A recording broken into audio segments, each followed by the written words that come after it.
Calls are mounting for a member of the Buffalo Board of Education, Louis "Smokey" Hawkins, to resign after a legal filing accused him and the now former superintendent of sexually harassing another district administrator. Our Rob Petrie has more from that board member and parents who are adding their voice to growing calls for Hawkins' resignation. Calls for a sitting Buffalo Board of Education member to resign are growing louder today, just a day after a legal filing became public accusing that board member and the now former superintendent of sexually harassing a district official. I don't want to feel complicit or like I'm enabling this behavior anymore. Adriana Zulich, the vice president of the Buffalo School Board, calling for the resignation of her colleague, fellow board member Louis "Smokey" Hawkins, after a notice of claim was filed accusing Hawkins and former superintendent Pascal Mubenga of sexually harassing the district's chief equity officer, Antoinette Amos.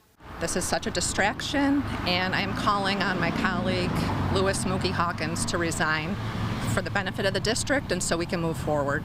Zulich admits she knew about the allegations, claiming multiple complaints against Hawkins from district employees were shared with board leadership back on June 2nd.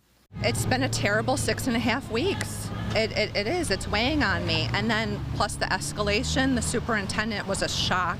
Zulich says she tried to do a number of things, but claims her efforts were stonewalled. I called for the convening of our ethics committee. 4 weeks had gone by. That hasn't happened. I tried to call a special meeting to try to get an investigation going sooner. 5 of my colleagues refused to show up. All of this coming to light on the heels of Mubenga's abrupt resignation on Monday, which board members refused to provide a reasoning for earlier this week. Now parents are weighing in, joining board member Zulich in her calls for Hawkins to step down. This is a huge distraction, and I think that the board should, at minimum, put him on administrative leave pending the completion of this. I don't think he should be in any meetings until this is resolved. But not all agree. There was one parental leader I spoke with who says Hawkins should have the right to defend himself. As bad as those allegations is, board member Hawkins has rights, right? And people have to accept that he has rights and he has the right to fight and clear his name. If he believes he's innocent, he has the right to do that.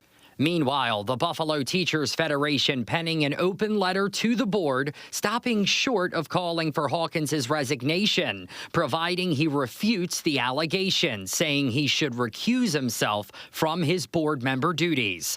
That's something Assemblyman John Rivera agreed with the senator-elect issuing a statement saying, quote, any board member facing serious allegations either recuses himself from all board activity during the pendency of an investigation or, if appropriate, resigns. We were able to get a hold of Hawkins, who tells us in part, quote, under law, this is all allegations. Under law, I can still practice as a board member. At the end of the day, I'm not resigning. Now, there is a lot more to this story that you can get the details on by visiting our website, WIVB.com. In Buffalo, Rob Petrie, News 4.